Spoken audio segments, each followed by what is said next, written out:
ကျမအမေကပတ်စံချမ်းသာတဲ့အမျိုးသမီးတယောက်ဖြစ်ပေမဲ့သူ့မှာထူးဆန်းတဲ့ဝါသနာတစ်ခုရှိတယ်။အဲ့ဒါကတော့အဟောင်းစုပ်တွေကိုလိုက်လံစုဆောင်းရတာကိုအရန်သဘောကျတာပါပဲ။အမေကအမြဲတမ်းဈေးဟောင်းတွေဘက်ကိုသွားပြီးပစ္စည်းအဟောင်းတွေအများကြီးကိုအိမ်ကိုအမြဲတမ်းတည်လာတတ်တယ်။ကျမအသက်18နှစ်ပြည့်တဲ့ဝင်းနေတုန်းကအမေကဈေးဟောင်းတွေကနေရလာတဲ့အနက်ရောင်မျက်မှန်လေးတစ်ခုကိုကျမကိုလက်ဆောင်အဖြစ်ပေးခဲ့တယ်။အဲ့ဒီမျက်မှန်ကိုတက်လိုက်တဲ့အချိန်မှာပဲကျမရဲ့မျက်စိရှိကပစ္စည်းတွေရဲ့အချက်လက်အစစ်အမှန်တွေနဲ့တကယ်တန်ဖိုးတွေကိုအလိုလျောက်မြင်လာရတဲ့ထူးခြားတဲ့စွမ်းအားကိုကျမရရှိခဲ့တယ်။ဥပမာပြောရရင်အိမ်မှာအဖေနေတိုင်းစစ်လိပ်ပြာခွက်အဖြစ်သုံးနေတဲ့ပကံလုံးအကွဲလေးဟာတကယ်တော့မင်းမင်းဆက်ကရှေးဟောင်းပကံလုံးဖြစ်နေပြီးတန်ဖိုးအဖြစ်3 သန်း8 သိန်းလောက်တန်ကြေးရှိနေတာကိုကျမမျက်မှန်ကနေတစ်ဆင့်အထင်ရှားတွေ့လိုက်ရတယ်။အဲ့ဒီလိုအံ့ဩနေတော့မှပဲအဖေကကိုဝင်လွယ်ထားတဲ့သူ့ရဲ့မယားငယ်ကိုအိမ်ထဲခေါ်လာပြီးအမေကိုအိမ်ပေါ်ကနေဆင်းသွားဖို့မိန့်ပေးလာတယ်။အိမ်ထဲမှာရှိတဲ့အမေစုထားတဲ့အဟောင်းစုပ်တွေကိုကြိုက်တဲ့လောက်ယူသွားလို့ရပေမဲ့ကုမ္ပဏီပိုင်ဆိုင်မှုနဲ့ဗန်ထဲကငွေကြေးတွေကိုတော့တပြားမှယူခွင့်မရှိဘူးလို့အဖေကရက်ဆက်ကိုပြောခဲ့တယ်။အဖေဘေးမှာရက်နေတဲ့မယားငယ်ကလည်းအမေကအိမ်မှာအမိုက်တွေပဲလိုက်ကောက်နေလို့အဖေကအပြင်မှာလူတော့မတိုးပဲမျက်နှာပြက်ရတယ်ဆိုပြီးအမေကိုလှောင်ပြောင်နေချခဲ့သေးတယ်။တကယ်တော့အဲ့ဒီကုမ္ပဏီဆိုတာအဖေနဲ့အမေလက်ထပ်ခဲ့တဲ့အနှစ်20ပတ်လုံးလုံးအမေကအစွမ်းကုန်ပင်ပန်းနဲ့အဖေဘေးကနေကူညီတိဆောက်ပေးခဲ့တာပါ။အခုတော့အဖေကအမေကျေးဇူးကိုနည်းနည်းလေးမှမထောက်ထားပဲကုမ္ပဏီကိုသူ့ရဲ့သွေးသားရင်းဖြစ်တဲ့မယားငယ်ဘိုက်ထဲကကလေးကိုပဲအမွေပေးမယ်လို့ဆုံးဖြတ်ထားတယ်။မယားငယ်ကလည်းသူမဝတ်ထားတဲ့တန်ဖိုးကြီးလက်ကောက်နဲ့ကိုဝင်စစ်ထားတဲ့စာရွက်ကိုပြပြီးတားယောက်ျားလေးဖြစ်တဲ့အကြောင်းကျမတို့ကိုကြွားဝါပြနေတယ်။ဒါပေမဲ့လွန်ခဲ့တဲ့68ရက်တုန်းကအဖေဟာအပြင်မှာအရေးကြီးတဲ့ project တစ်ခုကြောင့်အိမ်ကိုလုံးဝမပြန်လာခဲ့ဘူးဆိုတာကိုကျမအတိအကျမှတ်မိနေတယ်။ဒါကြောင့်အဲ့ဒီမယားငယ်ဘိုက်ထဲကကလေးဟာအဖေကလေးလုံးဝမဖြစ်နိုင်ဘူးဆိုတာကိုကျမချက်ချင်းပဲသဘောပေါက်လိုက်တယ်။ဒါပေမဲ့သူတို့နှစ်ယောက်ကိုအခုချက်ချင်းဖွင့်ပြောလိုက်ရင်ရန်ဖြစ်ုံပဲရှိမှာမို့လို့ပိုပြီးနာကျင်စေခြင်းနဲ့ဆန္ဒနဲ့ဘာမှမပြောဘဲတမင်တက်နှုတ်ဆက်နေခဲ့လိုက်တယ်။အမေကကုမ္ပဏီရဲ့ share တစ်ဝက်ကိုတောင်းဆိုပေမဲ့အဖေကလုံးဝမပေးဘဲအမေကိုအရှက်မရှိဘူးလို့တောင်ရိုင်းဆိုင်ပြန်ပြောခဲ့သေးတယ်။ဒါနဲ့ပဲကျမကအိမ်ကားငွေကြေးကုမ္ပဏီဘာတစ်ခုမှမလိုချင်ဘူး။ဒါပေမဲ့အမေဝယ်ထားတဲ့ပစ္စည်းအဟောင်းတွေအားလုံးရဲ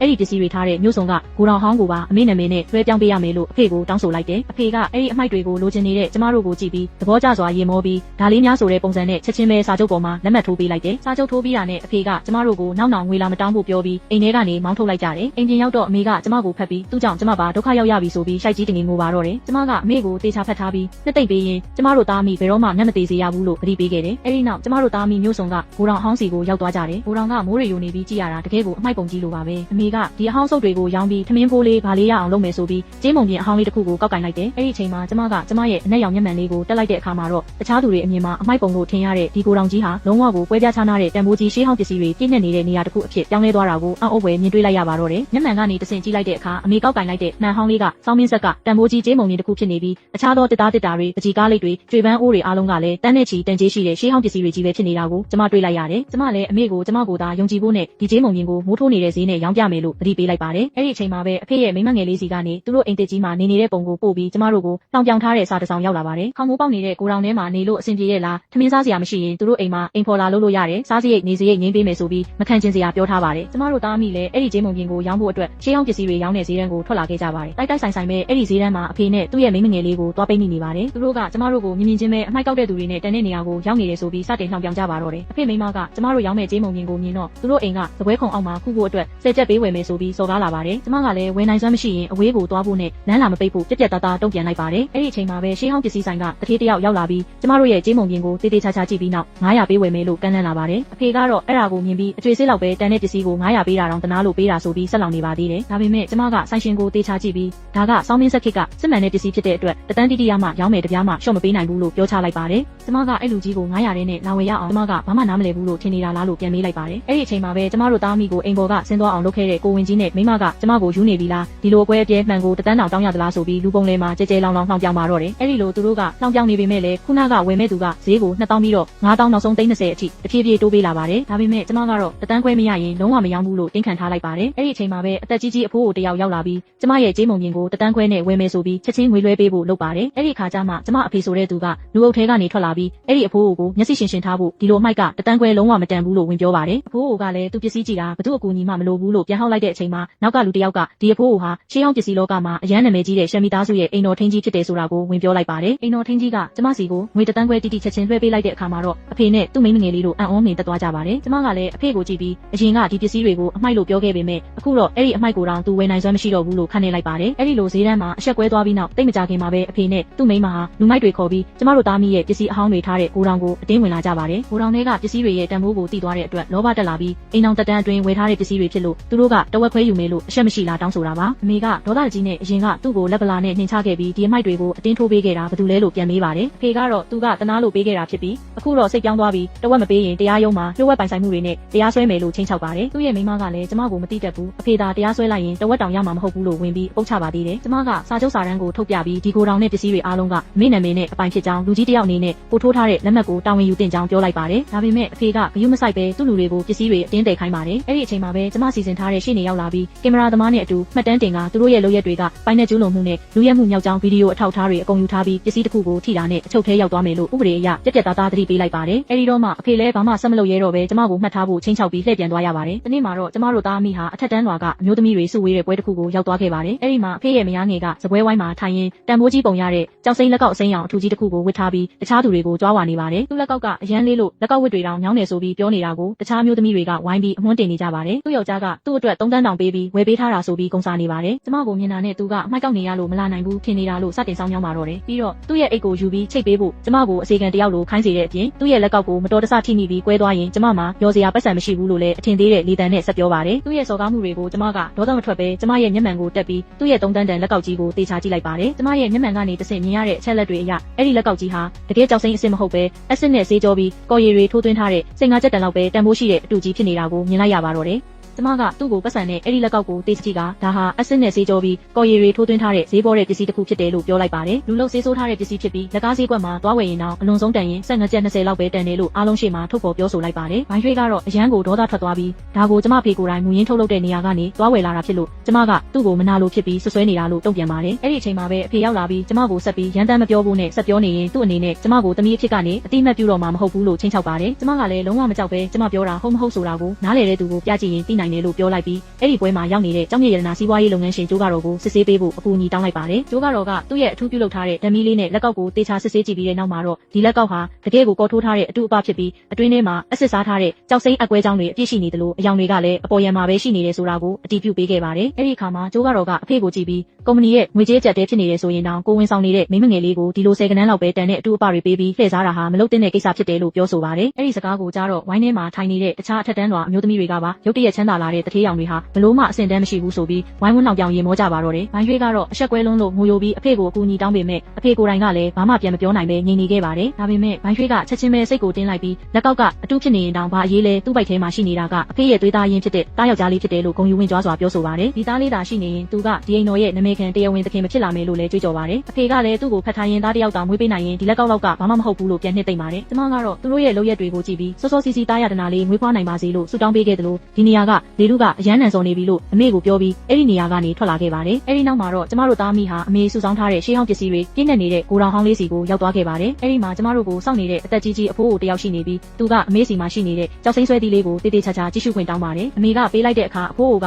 ဆွဲသီးကိုကိုင်ရင်မျက်ရည်တွေကျလာပြီးဒါဟာလွန်ခဲ့တဲ့250ကပျောက်ဆုံးသွားခဲ့တဲ့ရှမ်မီသားစုရဲ့အမွေဆက်ခံခွင့်အထောက်အထားဆွဲသည့်အပိုင်းအစအစစ်အမှန်ဖြစ်တယ်လို့အတည်ပြုလိုက်ပါတယ်။အဖိုးကိုရှင်းပြတာကတော့လွန်ခဲ့တဲ့250ကရှမ်မီသားစုရဲ့အိမ်တော်ကြီးမှာမီးလောင်မှုကြီးတစ်ခုရုတ်တရက်ဖြစ်ပွားခဲ့ပြီးရှမ်မီသားစုရဲ့ဓာတ်ရိုက်ဆွေမျိုးဆက်ခံသူတွေအားလုံးမီးထဲမှာအသေးပြောက်များခဲ့တယ်လို့ဆိုပါတယ်။အဲ့ဒီအချိန်မှာတန်ဖိုးကြီးရှေးဟောင်းပစ္စည်းတွေအထူးပြုလုပ်ထားတဲ့ရှေးဟောင်းပစ္စည်းစစ်ဆေးရေးကိရိယာတွေနဲ့အတူအသက်3 နှစ်အရွယ်မိသားစုရဲ့သမီးငယ်လေးပါပျောက်ဆုံးသွားခဲ့တယ်လို့ပြောပြပါတယ်။အဲ့ဒီကြောက်စိမ့်ဆွဲသီးလေးကရှမ်မီသားစုရဲ့အိမ်တော်ကိုဆက်ခံခွင့်နဲ့တန်ဖိုးမဖြတ်နိုင်တဲ့ယုံကြည်အနံ့မှုရန်ပုံငွေတွေကိုရယူနိုင်မဲ့အဓိကတော့ချက်ဖြစ်တယ်လို့လည်းဆိုပါတယ်။အဖိုးကအမေကိုငငယ်ကအကြောင်းတွေမှတ်မိသေးလားလို့မေးတဲ့အခါအမေကအရန်ကြီးမားတဲ့မီးလောင်မှုကြီးကိုပဲမှတ်မိပြီးတစုံတစ်ယောက်ကသူ့ကိုပွေ့ချီကမှောင်မဲနေတဲ့ကားတစ်စီးတဲ့အတင်းထည့်ခဲ့တာကိုပဲပြန်သတိရပါတယ်။အဲဒီနောက်မှာတော့အမေဟာတနေရာကနေတနေရာကိုပြောင်းရွှေ့နေထိုင်ရင်ကျေးလက်ကမွေးစားမိဘတွေရဲ့လက်ထဲကိုရောက်သွားခဲ့ပါတယ်။အမေကသူဘာကြောင့်မှန်းမသိပဲရှေးဟောင်းပစ္စည်းဈေးတန်းတွေကိုတွားရတာကိုအရန်နှစ်သက်ခဲ့ပြီးအဲဒီလိုပစ္စည်းအဟောင်းလေးတွေကိုမြင်ရတိုင်းစိတ်ထဲမှာလုံခြုံမှုကိုခံစားရတယ်လို့အိမ်ပြန်ရလန်းကိုရှာတွေ့တယ်လို့မျိုးခံစားရတယ်လို့ပြောပါတယ်။အဲဒီစကားတွေကြားတော့အဖိုးကအမေကိုခါညွတ်အယိုသေးပေးပြီးသခင်မကြီးအရန်ကိုဒုက္ခရောက်ခဲ့ရပြီလို့ပြောပါတယ်။ကျမလည်းအဲဒီကြမှာကျမတက်ထားတဲ့မျက်မှန်လေးနဲ့အမေရဲ့ဆွဲသီးလေးဟာဆက်ဆက်နေတယ်ဆိုတာကိုသဘောပေါက်သွားခဲ့ပါတယ်။ကျမကအဖိုးကိုဒီလိုဆိုရင်ရှမ်မီသားစုကဘာလို့အခုချိန်ထိအမေကိုလာမခေါ်သေးတာလဲလို့မေးလိုက်ပါတယ်။အဖိုးကအခုလက်ရှိရှမ်မီသားစုကိုထိန်းချုပ်ထားတာကအရင်ကဘေးထွက်ဆွေမျိုးတွေဖြစ်နေပြီးတကယ်လို့အမေရဲ့တရုတ်မှန်ကိုသာသူတို့တည်သွားရင်သူတို့အခုပိုင်ဆိုင်ထားတာတွေအကုန်လုံးဆုံးရှုံးသွားမှာမို့လို့ဖြစ်တယ်လို့ရှင်းပြပါတယ်။အခုဆိုရင်အဲ့ဒီလူတွေကကျေးမုံပြင်ပြဿနာကိုလည်းတည်သွားကြပြီဖြစ်လို့ကျမတို့ကိုလိုက်လံအနေရပြုဖို့ကျင်းသေးပေါက်စူးစမ်းနေကြပြီလို့လည်းသတိပေးပါတယ်။သူပြောနေတော့မှပဲကျမရဲ့မျက်မှန်ကအနီရောင်သတိပေးချက်တွေပြသလာပြီးစင်ပေါ်ကပကံလုံးတစ်လုံးအလိုလိုပြုတ်ကျပွဲသွားခဲ့လို့ရန်သူတွေကျမတို့ကိုစောင့်ကြည့်နေပြီဆိုတာကိုသိလိုက်ရပါတယ်။တစ်ဖက်မှာတော့အဖေရဲ့ရုံးခန်းထဲကိုရှမ်မီသားစုရဲ့ဘေး ထွက်ဆွေမျိုးဖြစ်တဲ့ရှန်ကိုဆိုတဲ့သူရောက်လာခဲ့ပါတယ်။သူကအဖေကိုငွေကြေးပမာဏအများကြီးပါတဲ့ချက်လက်မှတ်တစ်ခုပေးပြီးအဖေကုမ္ပဏီရဲ့အကြက်တဲကိုကယ်တင်ပေးမယ်လို့ပြောပါတယ်။ဒါပေမဲ့အဲ့ဒီအစားကျမတို့စီကနေအမဲရောင်မျက်မှန်တစ်လက်နဲ့ရှေးဟောင်းကြောက်စိမ့်ဆွဲသီးလေးကိုရအောင်ယူပေးရမယ်လို့အပေးယူလုပ်ခဲ့ပါတယ်။အဖေကလည်းအဲ့ဒီချက်လက်မှတ်ကိုကြည့်ပြီးလောဘတက်ကသဘောတူခဲ့ပါတယ်။အဲ့ဒီနေ့ညမှာပဲအိမ်မှာအဖေနဲ့ဘိုင်ရွှေတို့စကားပြောနေကြချိန်မှာအဖေကကုမ္ပဏီရဲ့အခြေအနေကတော်တော်ကိုဆိုးရွားနေပြီးဘဏ်တွေကငွေပြန်ဆက်ဖို့ဖိအားပေးနေတယ်လို့ကုန်ကျန်းပေးသွင်းသူတွေကလည်းအကျွေးတွေလာတောင်းနေကြတယ်လို့ပြောပါတယ်။နောက်တစ်ပတ်အတွင်းမှာယင်းနှိမ့်နှံငွေအစ်စ်မဝင်လာရင်ကုမ္ပဏီကဒေဝါလီခံရတော့မယ့်အခြေအနေပါလို့ဖွင့်ပြောပြပါတယ်။အဲ့ဒီစကားကိုကြားတော့ဘိုင်ရွှေကအရန်ကိုထိတ်လန့်သွားပြီးကုမ္ပဏီသာဒေဝါလီခံလိုက်ရရင်သူနဲ့သူ့ပိုက်ထဲကသားလေးရဲ့အနာဂတ်ကဘယ်လိုလုပ်မလဲဆိုပြီးစိုးရိမ်တကြီးအော်ဟစ်ပါတော့တယ်။ပြီးတော့အဖေကိုအတုံးချပြီးသူတို့အတွက်နောက်ဆုတ်စရာလမ်းကြောင်းတစ်ခုအနေနဲ့အိမ်မှာကြံနေသေးတဲ့စံအင်ကြီးတစ်လုံးနဲ့လက်ကျန်ငွေကြေးတွေအားလုံးကိုသူ့နာမည်စီလွှဲပြောင်းပေးဖို့တောင်းဆိုပါတော့တယ်။ကျမကအိမ်ပြင်ဘက်မှန်ပတင်းပေါက်ကနေတဆင့်သူတို့ပြောနေတာတွေအားလုံးကိုလျှို့ဝှက်စောင့်ကြည့်နေခဲ့ပါတယ်။ပြီးတော့ကျမရဲ့မျက်မှန်ကိုအသုံးပြုပြီးဆိုဖာပေါ်မှာချထားတဲ့ဘိုင်ရွှေရဲ့လက်ကင်အိတ်ထဲကိုအဝေးကနေစကန်ဖက်ကြည့်လိုက်တဲ့အခါစာရွက်စာတမ်းအချို့ကိုတွေ့လိုက်ရပါတယ်။အိမ်ထဲမှာတော့အဖေကဘိုင်ရွှေကိုယူရဖတ်ထားရင်းနောင်နာကအတွက်သူ့ပိုက်ထဲကသားလေးကိုပဲအားကိုးရတော့မယ်လို့ပြောဆိုနေပါတယ်။တိတ်မကြခင်မှာပဲအဖေကမိုးတွေပွင့်နေတဲ့စက်ရုံကိုတောင်ဟောင်းတစ်ခုတည်းကိုသူ့လူတွေနဲ့အတူရှောက်လာရင်းကျမစီကိုဒေါသတကြီးဖုန်းဆက်လာပါတယ်။သူကကျမကိုရှီပန်းရှားဆိုပြီးနာမည်တက်အော်ဖော်လိုက်ကပစ္စည်းကိုဘယ်မှာဖွက်ထားလဲအခုချက်ချင်းပြန်ထုတ်ပေးဖို့အမိန့်ပေးပါတော့တယ်။ကျမကလည်းလက်ဖက်ရည်တောက်နေရင်းနဲ့ရှင်အဲ့ဒီပစ္စည်းကိုလိုချင်နေဆိုရင်မနှက်ဖြန်ရှမ်းမိသားစုက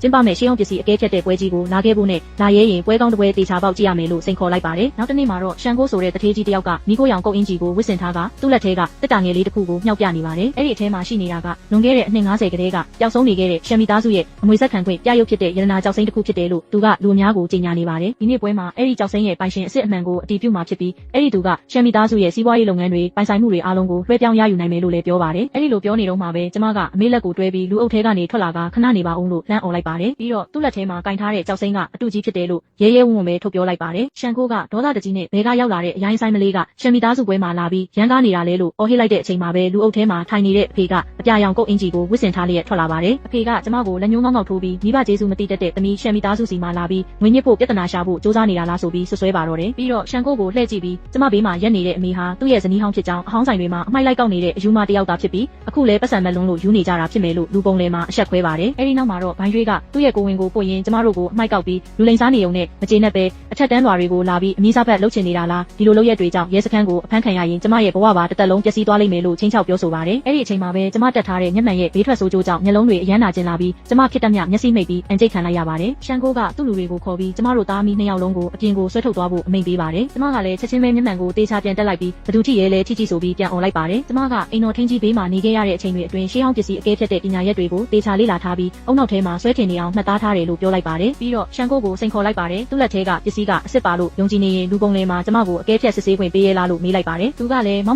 မာနဲ့ပဲစစ်ချင်ရင်စစ်ကြည်ပါတွေများအကွက်ဆန်းထုတ်ပြနိုင်မလဲကြည်ရသေးတာပေါ့လို့ပြောပြီးကြောက်စိမ့်ကိုပေးလိုက်ပါတယ်။ကျမလည်းဓာမီလေးတစ်လက်ကိုထုတ်ပြီးလက်ထဲကအစိမ်းရောင်ကြောက်စိမ့်ဆွဲသီးကိုတေးချာထိုးကြည့်လိုက်ပါတယ်။ပထမအချက်အနေနဲ့ဒီကြောက်စိမ့်ရဲ့တားလွန်းနေတဲ့အနေအထားနဲ့အပေါ်ယံအယောင်စင်းတွေဟာဓာတုဆေးရည်တွေသုံးပြီးဟောင်းကန်းသွားအောင်တမင်ဖန်တီးထားတဲ့လက္ခဏာတွေဖြစ်နေပြီးလုံးဝသဘာဝမကျဘူးလို့ထောက်ပြလိုက်ပါတယ်။ဒုတိယအချက်အနေနဲ့ကြောက်စိမ့်ပေါ်မှာထွင်းထူထားတဲ့ဓာတ်ရတွေရဲ့ဥတီယာဟာရှမ်းမီသားစုသားတီးတန့်အသုံးပြုလေးရှိတဲ့ပြောင်းပြန်ထွင်းထူနည်းစနစ်နဲ့လုံးဝကိုကွဲလွဲနေတယ်လို့ရှင်းပြလိုက်ပါတယ်။နောက်ဆုံးနဲ့အရေးကြီးဆုံးအချက်ကတော့ရှမ်းမီသားစုရဲ့တကယ်အမွေဆက်ခံခွင့်ကြောက်စိမ့်အစ်စ်အမှန်ရဲ့အတွင်းပိုင်းမှာသဘာဝအတိုင်းဖြစ်ပေါ်နေတဲ့လာချမ်းပုံစံအကွဲကြောင်းလေးတစ်ခုမဖြစ်မနေပါရှိရမှာဖြစ်ပါတယ်။ဒါပေမဲ့အခုသူကင်ထားတဲ့ကြောက်စိမ့်ကတော့အပြစ်နာစာကင်းလွန်းနေတဲ့အတွက်ဒါဟာလုံးဝကိုအတူရောင်ဖြစ်တယ်လို့အခိုင်အမာပြောဆိုလိုက်ပါတယ်။အဲ့ဒီအချိန်မှာပဲအမေကရှေ့ကိုတိုးလာပြီးတကယ်သက်သေထောက်ထားကသူ့လက်ထဲမှာရှိတယ်လို့ပြောလိုက်ပါတယ်။အမေကသူ့အင်ဂျီအိတ်ကက်ထဲကနေသေးငယ်တဲ့ကြောက်စိမ့်အကျိုးပဲလေးတစ်ခုကိုထုတ်ပြပြီးဒါကမှတကယ်အမွေဆက်ခံခွင့်ကြောက်စိမ့်အစ်စ်ရဲ့အစိတ်ပိုင်းဖြစ်တယ်လို့လူအများကိုပြသလိုက်ပါတယ်။အဲ့ဒါကိုမြင်တော့အဖေကအထင်သေးတဲ့မျက်နှာပေးနဲ့ရေမောလိုက်ပြီးလမ်းဘေးပလက်ဖောင်းဈေးတန်းကနေအစိတ်လောက်ပေးဝယ်လာတဲ့ကြောက်ခဲကွဲလေးကိုကင်ပြီးဘသူ့ကိုလာလိမ့်နေတာလဲဒီမှာလာပြီးမျက်နှာအပန်းမခံပဲအမြန်ထွက်သွားကြဖို့အော်ဟစ်မောင်းထုတ်လိုက်တဲ့အချိန်မှာပဲကျ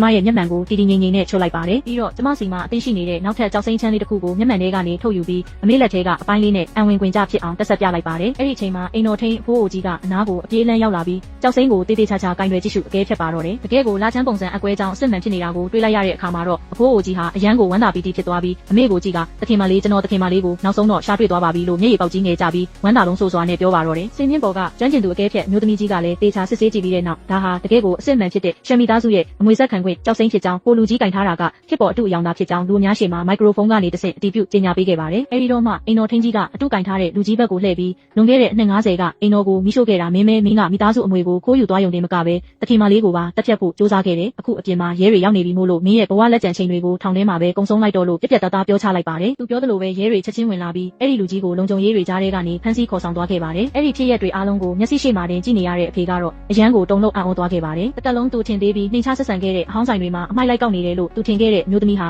တကယ်တော့ဘီလီယံချီချမ်းသာတဲ့ရှမ်မီသားစုရဲ့တူလေးသောအမွေဆက်ခံသူအစ်စ်အမှန်ဖြစ်နေတာကိုသူသိလိုက်ရပြီလေသူကရှမ်မီသားစုစီကရမယ့်ငွေကြေးအနေချင်းလေးအတွက်နဲ့တကယ်ရွှေတောင်ကြီးကိုကိုလက်နဲ့ကိုတွန်းဖယ်ပစ်ခဲ့မိပြီဆိုတာကိုနားလည်သွားပြီးဒေါသတကြီးနဲ့ကျမကိုလက်ညှိုးထိုးအော်ဟစ်ပါတော့တယ်ကျမကိုကျေးဇူးကမ်းတဲ့သမီးအမေရဲ့တရုတ်မှန်ကိုကြိုသိနေပြီးသူ့ကိုတမင်တက်တက်ထောင်ချောက်ဆင်ဒုက္ခပေးတာလို့ဆွဆွဲပါတယ်အမေကရှမ်မီသားစုဝင်ဖြစ်နေရင်တောင်သူကကျမရဲ့အဖေရင်းဖြစ်တဲ့အတွက်သူ့ကိုလမ်းဆုံးအောင်တွန်းပို့လို့ရမယ်ထင်နေလားလုံးဝမရဘူးလို့ဩပါတယ်သူ့မှာအားကိုးစရာတားယောက်ျားလေးတစ်ယောက်ရှိနေသေးတဲ့အတွက်သူတို့မိသားစုမွေးသွားရင်တော့အဲ့ဒီသားကသူ့ကိုတည်တဲ့အထိလှုပ်ကြွေးပြုစုသွားမှာမို့လို့ကျမတို့သားမိကိုတပြားမှခွဲပေးစရာမလိုဘူးလို့မာနတကြီးနဲ့ဆက်ပြီးကြွားဝါနေပါသေးတယ်သူ့ရဲ့မိမငယ်လေးဘိုင်းရွေးကလည်းအဖေကိုဖတ်ပြီးသူ့ပိုက်ထဲကကလေးရှိသေးတယ်ဆိုပြီးဝင်ပြောပါတယ်ကျမကတော့သူတို့ရဲ့အဖြစ်ကိုကြည့်ပြီးသဘောတကျရင်မောလိုက်မိပါတယ်ပြီးတော့အဖေကိုကြည့်ပြီးရှင်ကနောက်ဆုံးကြံတဲ့အိမ်နဲ့ဗန်ထဲကငွေတွေအကုန်လုံးကိုသူ့နာမည်ပြောင်းပေးလိုက်ရင်ဘဝကြီးကတာယာသွားပြီလို့ထင်နေတာလားရှင်ဘယ်လောက်တောင်အယူလောက်ခံနေရလဲဆိုတာကိုပြမယ်လို့ပြောလိုက်ပါတယ်ကျမကစင်မြင့်ပေါ်ကနောက်ခံစခရင်ကြီးပေါ်မှာဆေးရုံကကိုဝင်အာထရာဆောင်းရိုက်ထားတဲ့မှတ်တမ်းကိုချပြလိုက်ပါတယ်အဲ့ဒီမှတ်တမ်းမှာကိုဝင်သက်တမ်းက68ရက်လို့အတိအကျပြနေပါတယ်ကျမကအဖေကိုလွန်ခဲ့တဲ့68ရက်တုန်းကရှင်ကတခြားမြို့မှာအစည်းအဝေးသွားလုပ်နေပြီး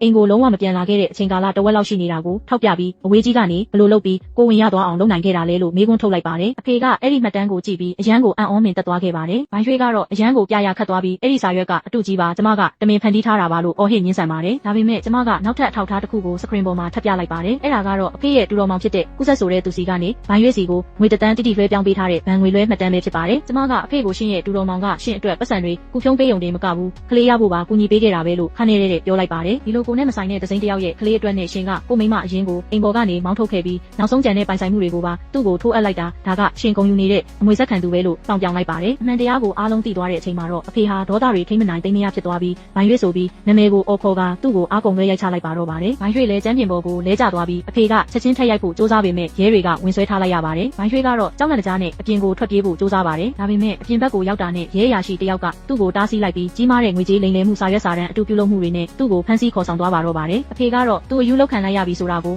လက်ခံလိုက်ရပြီးကျမ်းပြင်ပေါ်မှာဒူးထောက်ရက်လျက်သားနဲ့အော်ဟစ်ငိုကြွေးနေပါတော့ပါတယ်အဲ့ဒီပြဿနာတွေပြီးသွားတဲ့နောက်ရက်အနည်းငယ်အကြာမှာတော့မိုးတွေအရန်သေးထန်စွာရွာသွန်းနေတဲ့ညတညမှာအဖေဟာကျမတို့နေထိုင်တဲ့ရှမ်မီသားစုရဲ့အိမ်တော်ကြီးရှေ့ကိုရောက်လာခဲ့ပါတယ်သူကအိမ်တော်ရဲ့တစ်သားနဲ့လှုပ်ထားတဲ့တကားကြီးကိုအတင်းဆွဲလှုပ်ပြီးအမိနာမည်ကိုအော်ခေါ်ကသူမသွားပါပြီတကယ်ကိုနောင်တရနေပါပြီလို့အော်ဟစ်ငိုကြွေးနေပါတယ်သူတို့ဟာလင်မယားတွေဖြစ်ခဲ့ကြပြီးကျမကလည်းသူ့ရဲ့သမီးရင်းဖြစ်တဲ့အတွက်သူ့ကိုဒီတိုင်းတေအောင်မပစ်ထားကြပါနဲ့လို့အတနာခံနေပါတယ်အဲ့ဒီအချိန်မှာအမေကထီးလေးတစ်လက်ဆောင်ပြီးအိမ်ထဲကနေထွက်လာခဲ့ပါတယ်အမေကသူ့ကိုကြည့်ပြီးရှင်ကျမကိုအိမ်ပေါ်ကဆင်းဖို့စာချုပ်မှာအတင်းလက်မှတ်ထိုးခိုင်းခဲ့တဲ့နေ့ကလေးကကျမတို့ဟာမိသားစုဝင်တွေမဟုတ်တော့ဘူးလို့တီတီငိမ့်ငိမ့်ပဲပြန်ပြောလိုက်ပါတယ်အဖေကကျမကိုထပ်ပြီးအော်ခေါ်ကအဖေမသွားပါပြီအဖေကိုခွင့်လွှတ်ပေးပါသမီးရဲ့လို့တောင်းပန်ပါတယ်ကျမလည်းအိမ်ထဲကနေထွက်လာခဲ့ပြီးသူ့မျက်နှာရှိကိုစာရွက်တရွက်ပစ်ချလိုက်ပါတယ်ပြီးတော့ရှင်ကတခြားသူရဲ့ကလေးကိုရွေးချယ်ပြီးကျမအမေကိုကိုယ်တိုင်အိမ်ပေါ်ကနေမောင်းထုတ်ခဲ့တာအခုမှလာပြီးနောင်တရနေတာအရန်ကိုနောက်ကျသွားပြီလို့ပြက်ပြက်သားသားပြောချလိုက်ပါတော့တယ်